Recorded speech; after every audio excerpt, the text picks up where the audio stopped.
Radha Madhava Kunja Bihari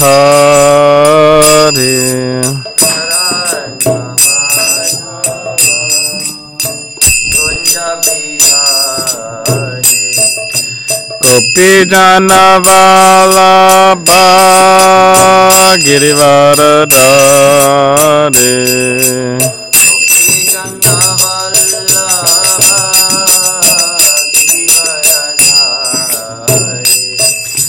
Gopi Jana Vallabha Girivaradari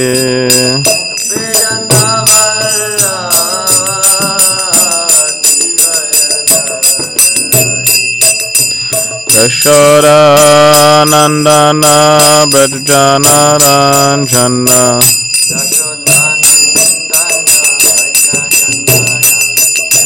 Yashoda Nandana Brajana Ranjana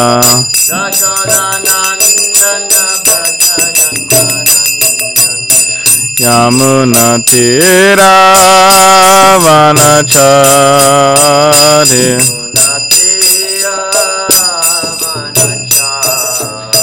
Yamuna Tira Vanachari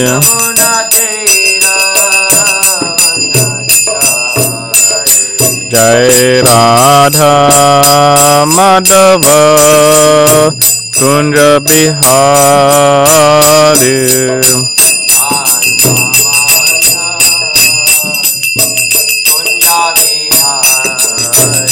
Jai Radha Madhava Kunja Bihari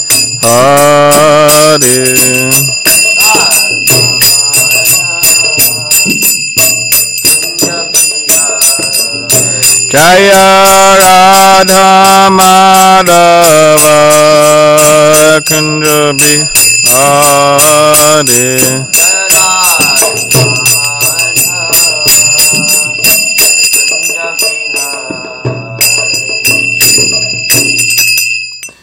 Jam Vishnupada Padmahamsa Parivrajagacharya Ashtotra Shatashishamad His Divine Grace A.C. Bhaktivedanta Swami Prabhupada Ki Jai Grantrad srimadbhagavatam Ki Jai. All glories of the assembled devotees, all glories of the assembled devotees, all glories of the assembled devotees.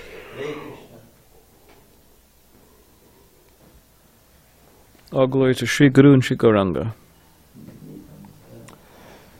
Zach, I don't think this is this isn't working.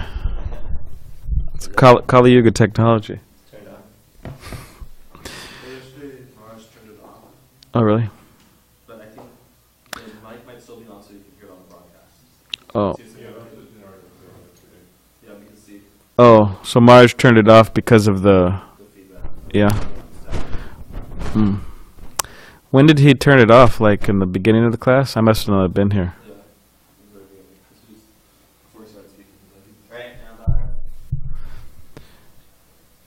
Yeah, well, I don't. Why didn't I recognize that yesterday? I don't know. Maybe I was just so tired because I thought I saw the mic here and Mars was speaking, but it wasn't on, right? It's so the live recording can pick it up. Oh, I see. The speakers were off. Oh, so if the speakers are off here, and even if I speak into this, the recording will hear you. Oh, really? But if I don't speak into it, won't hear? Oh, interesting. Yeah, you can just turn it off because it is kind of loud. Yeah. The speakers, yeah. But keep the mic on. Because if I put the mic away, no one could hear the. Okay. We have to do something about that because.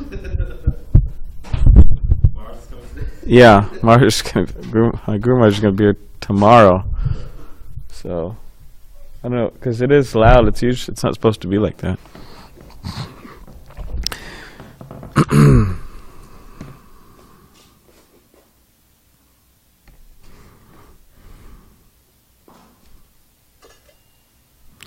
So I only had, unfortunately, I only had one dream of Prabhupada, and it was here at the temple. The dream was here. So we're all having kirtan. devotees are having kirtan, and then Prabhupada walks in the front door here. So then everybody stops the kirtan, because, Prabhupada walks in, and everybody offers obeisances. And I was thinking in my mind, oh, here he is. Here's Prabhupada, here he is. So then we all offer obeisances, then Prabhupada, he comes, and I'm sure he offers obeisance to the deities, and he sits down, and he's about to give the class. So then I was setting up the mic and this and that, and he's starting to give a class, and then there's some problem with the mic and the static and this and that, so many problems.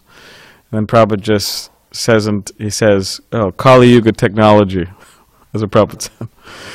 And that was it. That was the trick. So yeah, this is Kali Yuga technology. Because there was other technology also in the past. In the previous yugas, right, they had vimanas and airplanes. It's different types of technology, or mystic power, right? They could levitate. This is a type of technology, you could say. Not like this technology, but... Alright, so... Om Namo Bhagavate Vasudevaya. Om Namo Bhagavate Vasudevaya.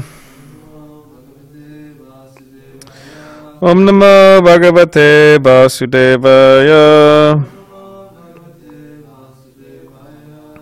So we're reading from Srimadbhagavatam, Canto 3, Status Quo, Chapter 32, Entanglement and Fruitive Activities, Text 10.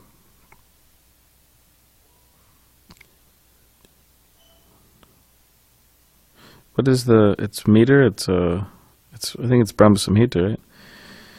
Evam paryeta bhagavantam anupravishta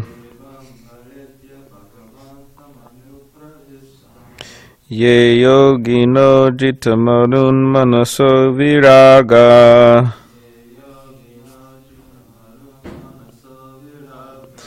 tenaiva sakam amritam purusham puranam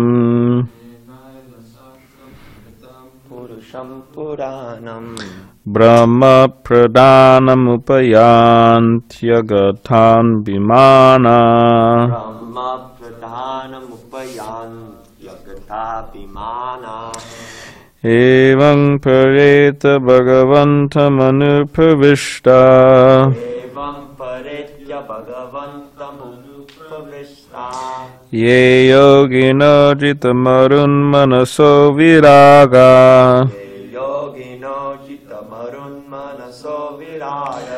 Tenaiva sakam amritam purusham puranam.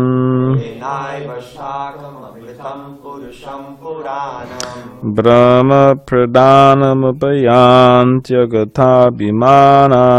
Brahma pradhanam upayantyagatha bimana.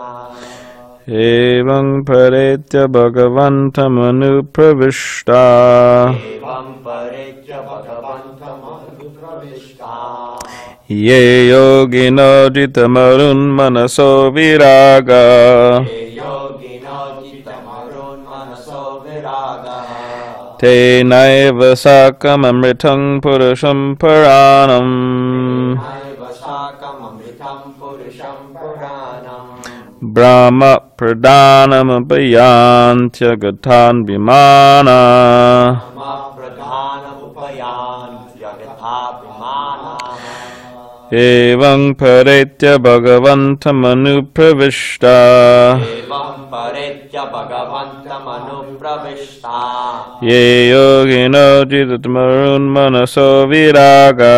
Ye yogino jitamarun manaso viraga. Tenaiva sakam amritam purusham puranam. Tenaiva sakam amritam purusham puranam.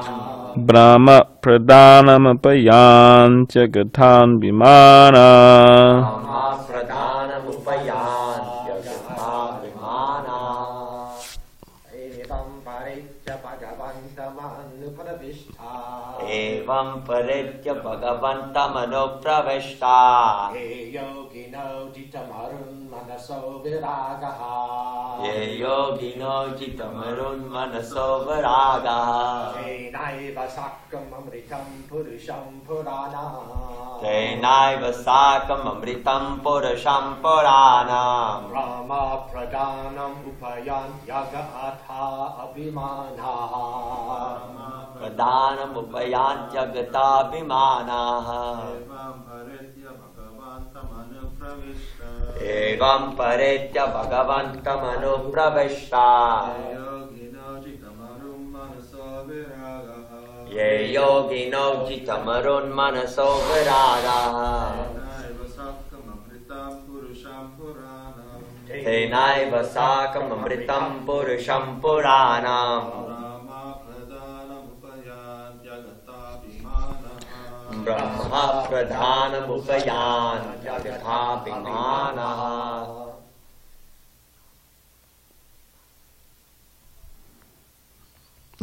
Anybody else like to go? No? Okay.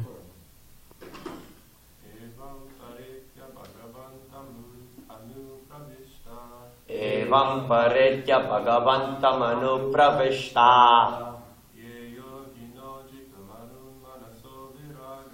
Nye yogino jitamarun manaso viraga.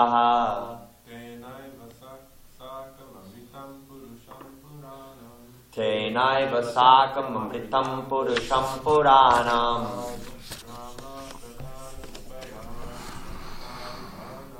Brahma pradhanam upayan yagatha bhimana. Evam, thus, Paretya, having gone a long distance, Bhagavantam, Lord Brahma, Anupravishtaha, entered. Yea, those who, Yoginaha, yogis, Jita, controlled, Marut, the breathing, Manasaha, the mind, Viragaha, detached, Tena, with Lord Brahma, Eva, indeed, Sakam, together, Amritam, the embodiment of bliss, Purusham, unto the personality of Godhead, Puranam, the oldest, Brahma Pradhanam, the supreme Brahman, Upayanti, they go, Agata, not gone, Abhimanaha, whose false ego. Translation. The yogis who become detached from the material world by practice of breathing exercises and control of the mind reach the planet of Brahma, which is far, far away. After giving up their bodies, they enter into the body of Lord Brahma, and therefore when Brahma is liberated and goes to the Supreme Personality of Godhead, who is the Supreme Brahman, such yogis can also enter into the kingdom of God. Purport. By perfecting their yogic practice, yogis can reach the highest planet, Brahma Lok, or Satya Lok, and after giving up their material bodies, they can enter into the body of Lord Brahma. Because they are not directly devotees of the Lord, they cannot get liberation directly. They have to wait until Brahma is liberated, and only then, along with Brahma, are they also liberated.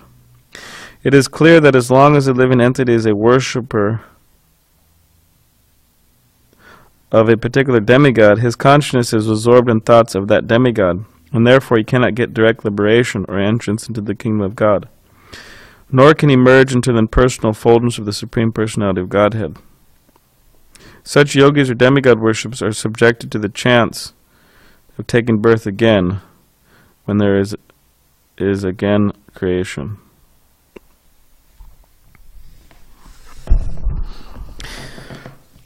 Om Ganativedandasya Kananchana Shalakya Chakshudamilitamena Tasmai Shri Gurave Namaha Mukham Karirvachalam Pangam Langate Giriam Yakripa Tamaham Vande Shri Gurun Viritana Vancha Kalpudvishta Kipasindubhevacha Patitanam Pavanebhyo Vaishnavebhyo Namaha Shri Krishna Chaitanya Prabhu Nityananda Shri Advaita Gadadhar Shivasari Gauda Bhaktivinoda Hare Krishna Krishna Krishna Hare Hare Hare Rama Rama Rama Hare Hare.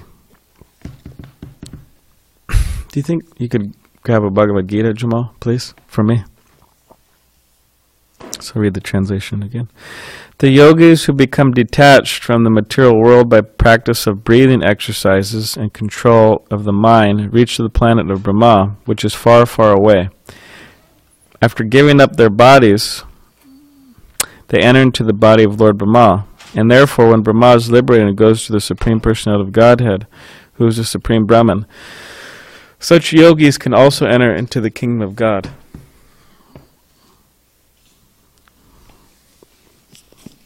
Welcome, Ryan.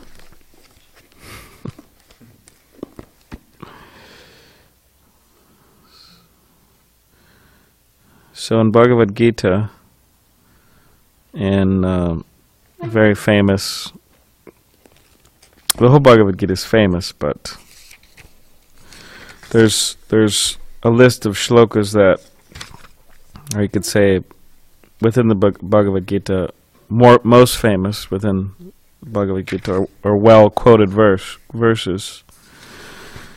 There's a verse, Yanti Deva Vrita Deva.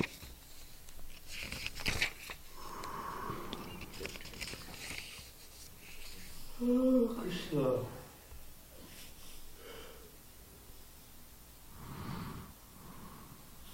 You know where that is?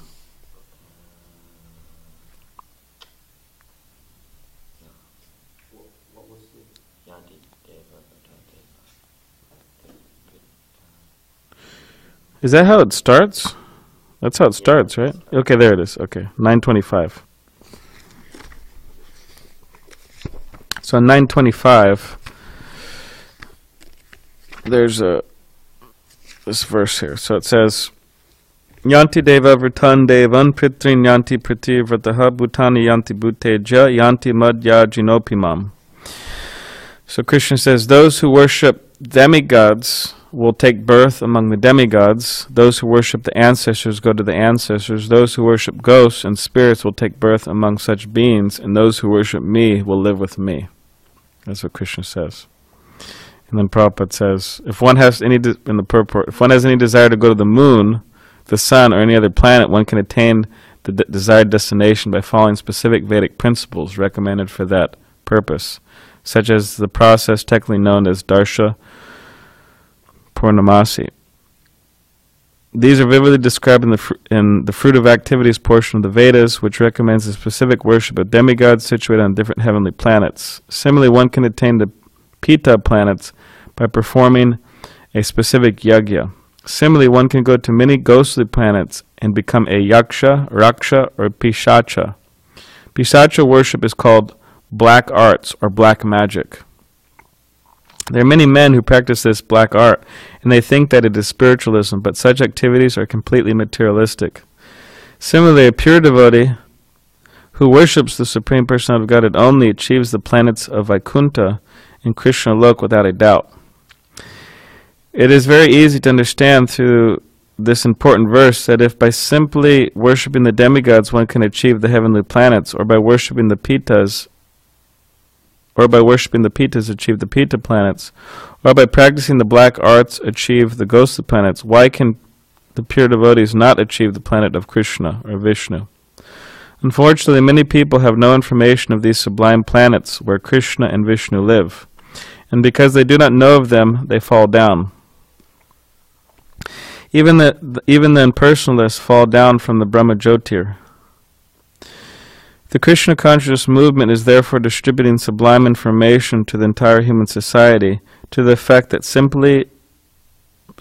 by simply chanting the Hare Krishna mantra, one can become perfect in this life and go back home, back to Godhead. So according to our mode of worship and according to our desires, we will in our next life go to a different place. Means we'll go to a higher planet, or we may go to a lower planet, or we may go to the spiritual world, or we may come back to this planet. So it's being recommended that obviously for those of us who are, which are all of us here, who are aspiring to go to the spiritual world or aspiring to become Krishna conscious, that we meditate on Krishna throughout our life, and we worship Krishna throughout our life. Why? So we become fully Krishna conscious, so we become pure devotees, and then we could go to the spiritual world. So a very important aspect of Krishna consciousness is to know about Krishna. That you could say, oh, that's seems kind of simple and straightforward, but not all the time. Not exactly. It's not exactly like that. Although it is simple, but sometimes we don't make it simple. Or sometimes we get confused.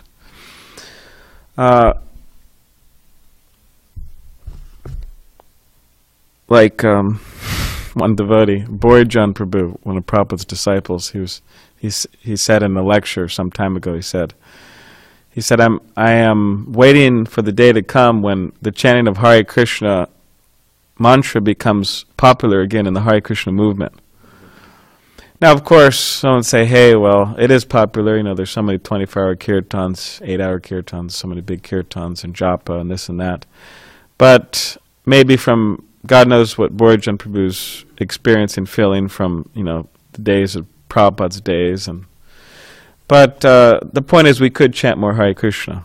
Everybody practically can chant more Hare Krishna, japa, kirtan.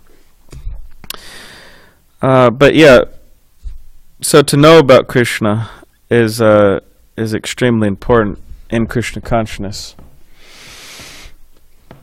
And also to know about Srila Prabhupada. So there are many books that describe Krishna, like we have our famous Krishna book. And that goes into great detail about the life of Krishna, the details of Krishna's life and characteristics and form and pastimes and qualities. And also we have so many wonderful books about Srila Prabhupada that we could read. Right? Like this new book came out, which Swami in a Strange Land by Joshua Green or Yogeshwara Das, Prabhupada disciple. And it's a very wonderful book, actually. I read it. And it's good for practicing devotees, but it's also very importantly, or you could say even more importantly, it's written in such a way that a large audience of people, means non-devotees, could actually understand it.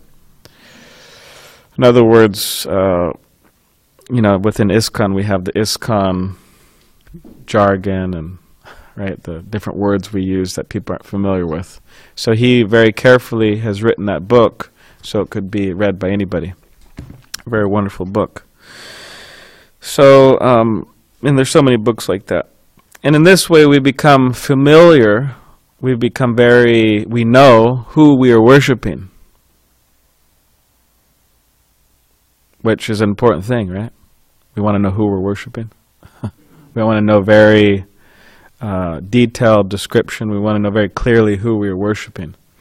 Or else it may be seen as like a cult worship or worship of a man, which, like if someone was to ask you, hey, can you tell me about Srila Prabhupada? We should be able to tell, like, long story about Prabhupada in great detail.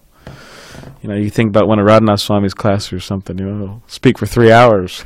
We should be able to do that, actually, about Prabhupada. Or Krishna. Or else it's, we're worshipping, but you could say we're not worshipping in knowledge, and we're not worshipping in the right way, unless we know about the persons we're worshipping. Same with Krishna. If someone was to ask us about Krishna, we should be able to tell them in full description for many hours, actually. Anybody. And someone may say, hey, I'm a bhakta, or I'm an uninitiated devotee, I'm not very advanced, or whatever it is. That doesn't matter, but they should be able to say many things about Krishna. Tell Krishna's pastimes in details, quote Bhagavad Gita, what Krishna says in great detail. So that's important. Like Prahladananda Swami, his own is Prahladananda Swami. I mean, he did it. He was like absolutely amazing. But what he did is he memorized the whole Krishna book, like word by word. I mean, I don't even know how he did that, but I don't know. And I'm not sure. But, sometimes the BBT editors, whatever, but they change a few words here and there to make it flow better. And I heard Maharaj he wasn't happy about that for Prahladananda Swami because he memorized the whole thing, so he had to, adjust a little bit. So, of course, we may not be able to do that. I mean, we can if we try. You never know. But the point is we should know what Krishna says, and we should know about Krishna's life, and also what Prabhupada says we know about his life. And in this way, we actually have you could say, a more firm or a more solid connection with the personalities. Just like our acharyas, we have Bhaktisiddhanta Saraswati Thakur, His Divine Grace, Gaura Kishore Das Babaji Maharaj, Bhaktivinoda Thakur, Jagannath Das Babaji Maharaj, and so many acharyas. So we have a connection with these personalities, but we should also know about them in great detail, as far as possible. And in this way, when we sing Jaya Prabhupada, Jaya Prabhupada, Jaya Prabhupada, or we stand before Srila Prabhupada and we sing the Guru Puja song, it'll actually mean a lot to us. It actually means something to us, and it'll actually mean a lot to us. And when we offer our obeisances to Prabhupada, Nama Om Vishnu Pada, it actually means something, it mean a lot to us.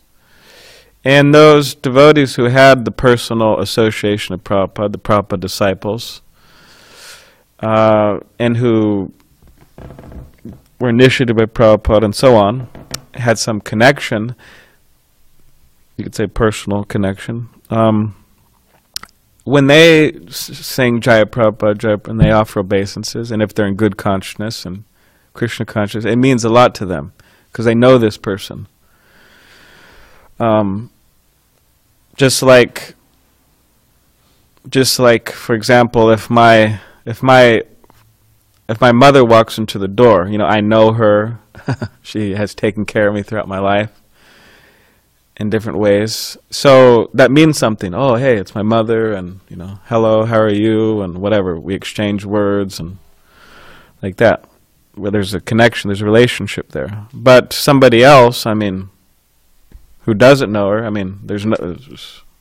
there's no feeling there, there's no connection. So, and also when we chant Hare Krishna, so we're singing every day, Hare Krishna, we're singing every day, we're chanting on our beads. So if we know about Krishna through reading different books, Brihad Bhagavatam Rita, Krishna book, whatever, different types of books, then that will mean a lot more to us. That will mean a lot to us, chanting Hare Krishna, because when we chant, we'll think, we'll think of the person Krishna, because we're chanting to the person Krishna. By the way, we're not. I don't think anybody thinks this here, but we're not chanting to the, impersonal within Krishna, the light or something. We're chanting to the person who has a life. So in this way, we can nicely or successfully develop in Krishna consciousness, and we could actually go to the spiritual world. So that's what Prabhupada said. He would say it all the time. He would say, if you want to go somewhere, if you're planning on going somewhere, usually what people do is they find out about that place. Right? They look it up, and okay, I'm going to India, so what do I need to do before I get there? I need a passport, I need a visa, I need to communicate with people in India to set up the taxi, blah, blah, blah. And they may even go into the details of the place. Hey, I'm going to visit the Yamuna River, and what is the Yamuna River, and I'm going to visit different temples of Goswamis. So they do some investigation before they actually go. So they're somewhat, at least theoretically, familiar with the place. So similarly, Srila Prabhupada said that when we're trying to go to the spiritual world, we should become familiar with where we're trying to go. So that takes reading Krishna book. And the description of Vrindavan, okay, the trees and there's no Krishna's pastimes and so on. We become familiar. And then that will develop a desire to actually go there. And if we don't meditate on Krishna's pastimes, then what happens? Then we actually, the desire doesn't really develop so much to go there. The desire doesn't develop. And that's what we're all meant to actually do more and more and more as time goes on, to meditate on Krishna's pastimes. Like in the description of the spiritual master, every morning we sing, right? Shri Radhikaya, what is it? Lila Guna Rupa Nam Nam, right? So the spiritual master is very eager to meditate, relish the pastimes of Radha and Krishna, the name, form, activities. And he's always eager for that. It means he's thinking about it. Different pastimes. So we're also meant to become guru, right? That's what Chaitanya Mahaprabhu says, right? Yare dekitahaka Krishna Upadesh Amaragai Hoy Guru Desh, that wherever you go, whoever you meet, tell them about Krishna. In this way become a guru and liberate the land. So Prabhupada would quote that to his disciples. He'd say, you become guru, you become guru, you become guru. So part of being a guru is meditating on Krishna's pastimes. Part of being a devotee is meditating on Krishna's pastimes.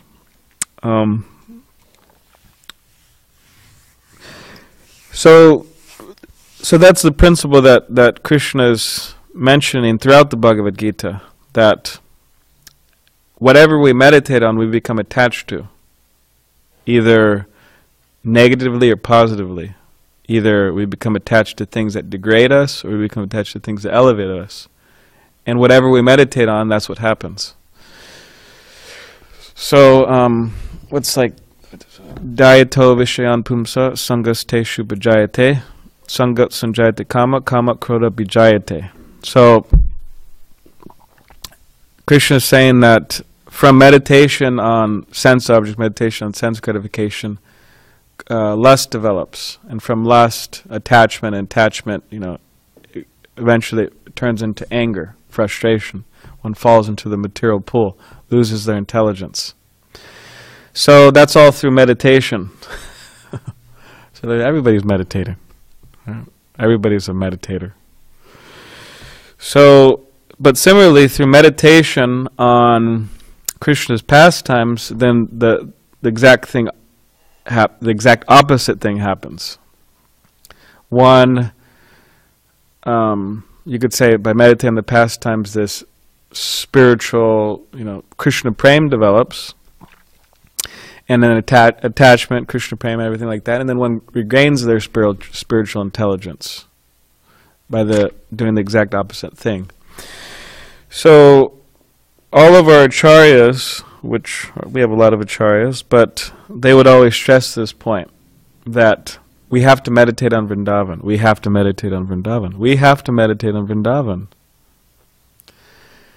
And they're saying that until we do that, our advancement won't be completely fixed up. In other words, we'll have some issues. And they're saying, reject the meditation on this material world and materialistic life, and accept meditation on Vrindavan. And there's so many beautiful descriptions of Krishna's pastimes and Vrindavan in general. I mean, there's that book by Prabodhananda Saraswati. In Prabodhananda Saraswati, he just glorifies Vrindavan, the whole book. The different aspects of Vrindavan. Vrindavan Mahimrita, the glories of Vrindavan. He talks about the birds and the trees and Radha and Krishna and the different.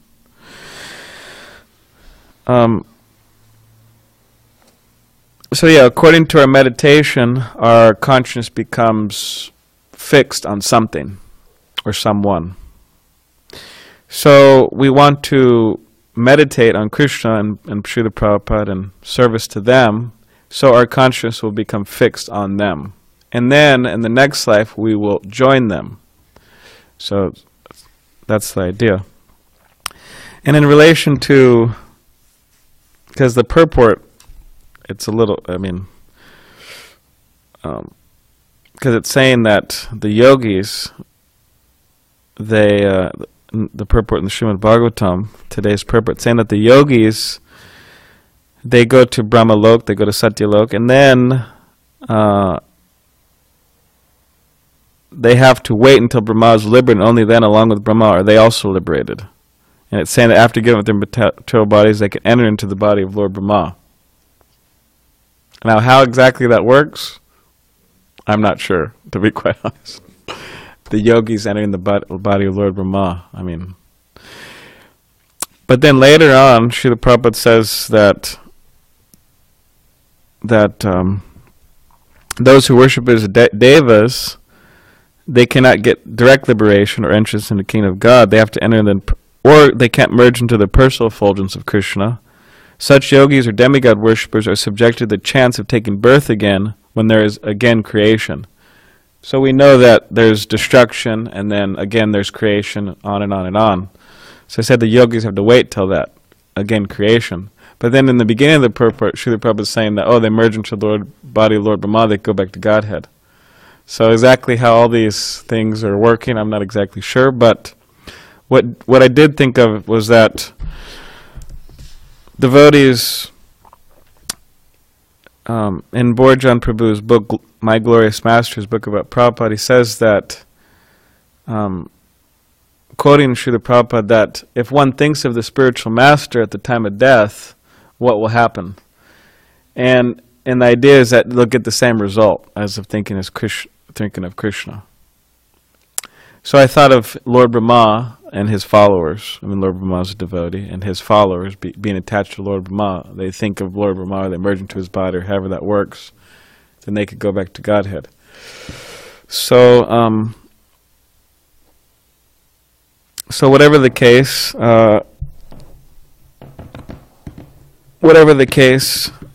our path is very clear, and at least theoretically.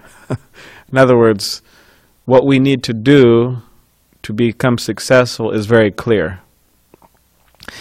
And anyone who is honest and not super covered over by Maya, they could see that. They could see that, okay, I'm here and I need to go there, and this is what I need to do to get there. If they're honest, they'll understand that. Be very clear. So yeah, that's the idea, that we want to be honest with ourselves and in general. And in this way, we'll understand what we need to do to be successful. And even if we are, you could say, maybe a little dishonest, or maybe a little covered over, if we stay in the association of devotees, they will make it very clear to us what we need to do. So we don't have to worry about that. But also we have to actually do it. We have to actually, perform the work. Just like I read recently, I'll say two last things, but so just like I spoke with this Krishna lounger the other day on Thursday, she was telling me that, I read so many meditation books. She saw, I think, Damodar at UCSD, and Damodar invited her. But she says, I read so many meditation books. And then when she told me, she said, I think I like reading the books about meditation, and I actually do that more than I actually meditate. In other words, she reads about meditation more than she actually meditates. And she likes reading about meditation more than she actually likes to meditate. That's what she was pretty much saying. So yeah, we could read about it, we could be very knowledgeable, and then all these different things, but we actually have to perform the activity. And that takes our work. I was reading recently that Srila Prabhupada was in India, and a man came up to me and he said, Swamiji, can you help me stop smoking cigarettes? And then, can you give me special mercy? And Prabhupada said, you want special mercy, huh? And Prabhupada quoted that verse from the Srimad Bhagavatam, that Yasyaham Anugrinnami, that when Krishna gives special mercy, he takes away everything. He takes away material family life. He takes away absolutely everything. The possessions, household, everything he takes away. And he leaves you with nothing. It's like you got robbed. You know, Hari, right? One who takes away, you get robbed for all material stuff. And then you suffer so much, and then you turn to Krishna. So that's what Prabhupada quoted. So Prabhupada said, you want that special mercy? And then the guy said, oh, no, Swamiji, I'll make my own endeavor. So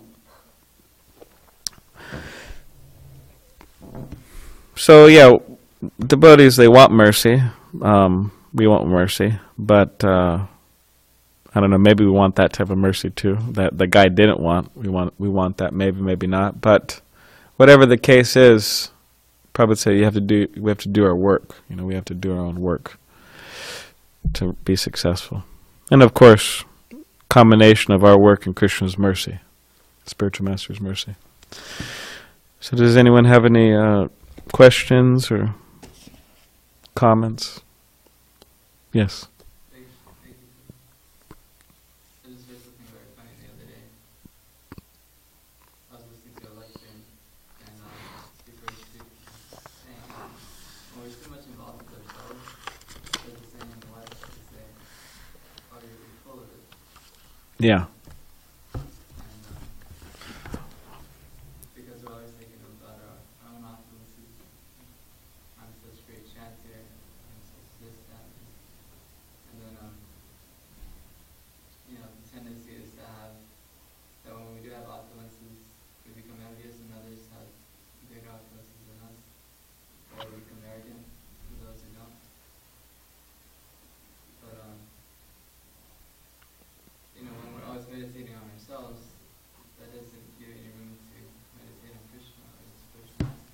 That's true. And so Are you done? And so you were saying how, we should meditate on Srila Prabhupada, we should meditate on Krishna. And I think very easily, a lot of times, one to ask what is the proper relationship to have with Srila Prabhupada or Krishna, because it's very easy to come and robotically pay obeisances and see the deities or the devotees and just think, we're not seeing them as holy Vaishnavas. Sometimes we're not seeing Prabhupada with reverence, or for a Guru Puja, what the actual feeling that we should have that you mentioned. These Prabhupada disciples, they see Prabhupada and they feel like this is our master. So I want to ask, what is the proper move? Yeah. Well, a lot of the demigod worshippers, they are usually classified, like Krishna says in Bhagavad Gita, those who are less intelligent worship demigods, and for temporary benefits, as Tirthamaj was explaining yesterday, temporary benefits. They're interested in temporary benefits. So, in the whole mood, and also this could come in the mood of religion. Religion means just regular worship of God in churches and mosques and temples. But specifically, it's a lot of the times the mood is there. This particular mood I'm going to mention right now is there in demigod worship, and is that the mood is, okay, give me something. Right? I want something from you. Please give me something material, something temporary. I really want it. Where the mood should be in relation to Krishna, that we go to Krishna, we go to the spiritual master, what can I give you? Right? What can I give you? So that's the difference, that we want to go to the spiritual master with an offering. Not just, flowers are nice, but also the offering of our very selves, our minds, and in their service, means in their spiritual service, in their devotional service. And practically that could translate into following the instructions of the spiritual master and working to spread the Hare Krishna movement. Following the principles, chanting our rounds, following the instructions, like that. So, So, of course, we can't artificially mature in our relationship with the spiritual master Krishna. But the point is, we should, wherever we are in our relationship with Krishna, the spiritual master, we should try to put out the proper energy to develop that relationship. So, yeah, the proper mood is to come with an offering, and but in the meantime, if we don't have that super strong relationship, we should work on developing it. And everybody has a different relationship with Krishna and the spiritual master, so it's quite individual. Like sometimes, like Prabhupada had different relationships with his disciples. Some devotees were very awe and reverence, like super, a lot of respect and awe and reverence, bowing down, so very like in that mood. And some devotees had that mood, but they also had somewhat of a different mood with Prabhupada, like Vishal, like Prabhupada's disciple Vishal in Vrindavan. Actually, he did have that awe and reverence relationship with Prabhupada, right? That kind of. And he would always be offering the prayers to Prabhupada. Prabhupada would come out and be offering all these prayers, like mini prayers, Sanskrit prayers, and how Prabhupada's the great, He walked right into Prabhupada's house, and I was there. Yeah. That story. That's the real. Yeah, he would walk in, and there'd be all types of people. Then Vishal would walk in and say, "My spiritual master's so great," and this and that. And he'd be standing up, and these are the. Actually talking to somebody else, and he just walks in. Yeah, and these are the books, and please buy the books. And he was like, so that was his relationship. And like some devotees. He would do that right in Srila Prabhupada's room with very important guests, multi-millionaires, and just initiated devotees and sannyasis and big shots. And he would just walk in and start. Yeah, and Prabhupada liked it, So, or just like this one time, Prabhupada. His wife, Vishalini. Prabhupada was there in India, and they were having some home program, and there's a few devotees there, and then Prabhupada was there, Tamal Krishna Goswami was a few other devotees, and then what happened is there was these Matajis they're all Vaishnavas at the holder's house, and these Matajis just burst into the room and start playing a violin and chanting Hare Krishna. And then and Tamal Krishna Goswami's going, wow, this is it's a little bizarre. But then Prabhupada said to Tamal Krishna Goswami, he said, these are natural Vaishnavas. This is spontaneous Vaishnavism. He said, you have to practice, but they're natural Vaishnavas. They come in, and so that was their mood with Prabhupada. So different devotees had different moods. Like some devotees with Prabhupada, they would laugh with Prabhupada, joke with Prabhupada, kind of tell jokes, and so everybody has that different relationship. So it's not like all the same, That reminds me of one funny pastime I've heard. There's a picture of it too. You guys might have seen a picture of Janaki and Mukunda at the airport. Yeah. And then, like, Janaki just Steals the airplane ticket. pulls it right out of Srila Prabhupada's hand and says something like, "Where are you going, Swamiji? You can't go anywhere." Yeah.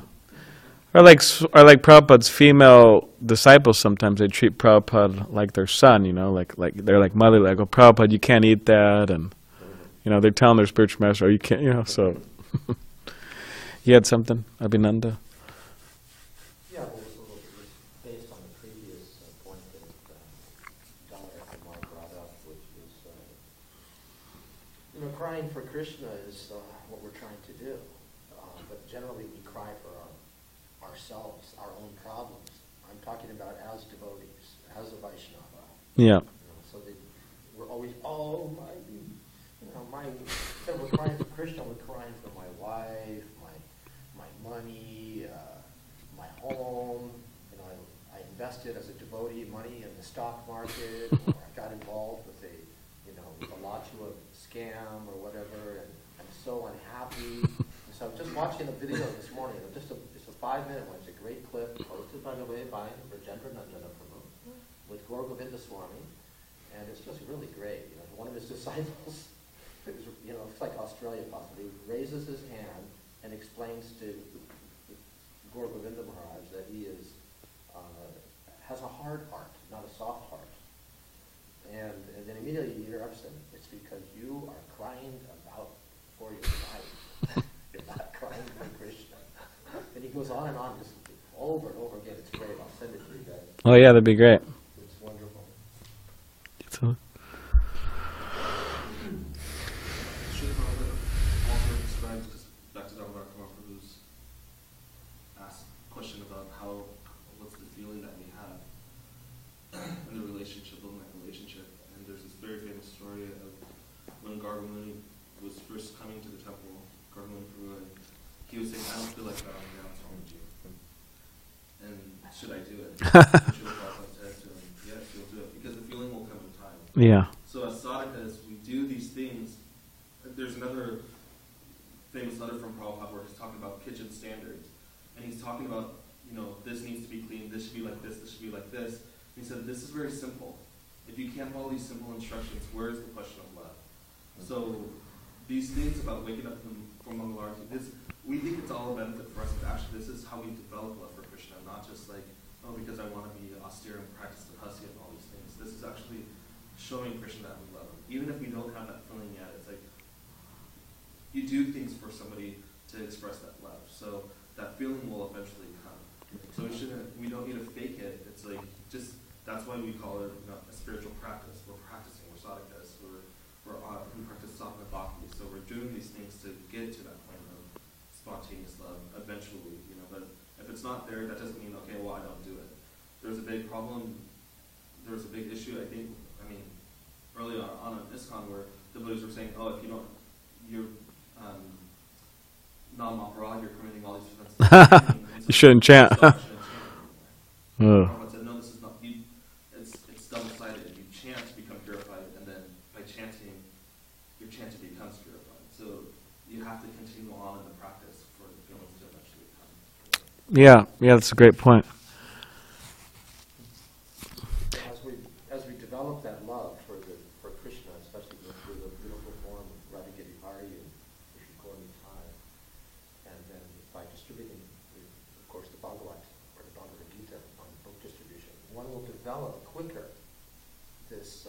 One's transcendental body can be experienced or felt, and so therefore, that's everything that we do is for that purpose.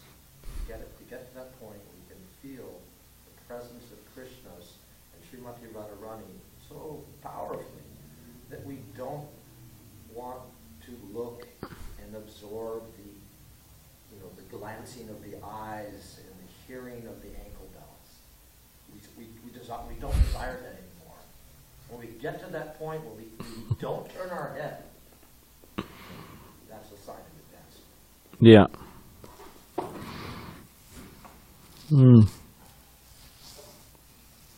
Yeah, if we don't, as Acharya Nishta Prabhu was saying about Gargamuni and Prabhu saying, no, you should bow, and then the feeling will come.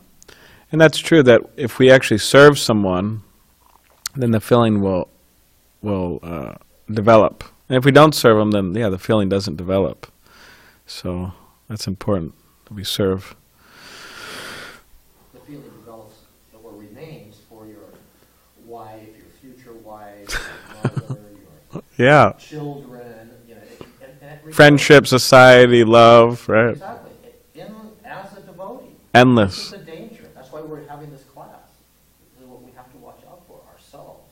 It's not like we're talking to, congregational members. No, what about, my problem, me? Yeah.